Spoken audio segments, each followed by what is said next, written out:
খুলনার ডুমুরিয়ায় নবলোক পরিষদের সমন্বিত কৃষি খাতের আওতায় গ্রীষ্মকালীন তরমুজ চাষ ও জলবায়ু অভিযোজন প্রযুক্তিতে উচ্চ মূল্যের ফসল চাষ প্রদর্শনীর ওপর কৃষক মাঠ দিবস অনুষ্ঠিত হয়েছে।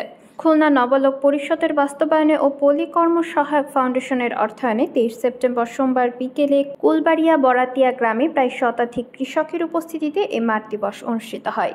মাঠ দিবসে কৃষকদের বিভিন্ন পরামর্শ দেন খুলনা নবলোক পরিষদের কৃষি কর্মকর্তা কৃষিবিদ মোহাম্মদ হুমায়ুন কবির, সহকারী কৃষি কর্মকর্তা বাপ্পি হুসাইন, উপ সহকারী কৃষি কর্মকর্তা প্রকাশ চন্দ্র রায় প্রমুখ।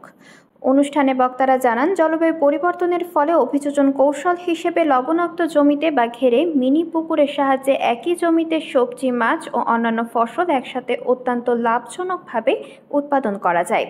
বর্ষার মৌসুমে ওই সমস্ত পুকুরে মিষ্টি পানি জমা হয় এবং ওই মিষ্টি পানিতে মাছ চাষ করা যায় এবং ওই মিষ্টি পানি সেচ কাজে ব্যবহার করলে লবণাক্ত জমিতে প্রায় বছর জুড়ে সবজি উৎপাদনে লাভবান হবে কৃষকরা।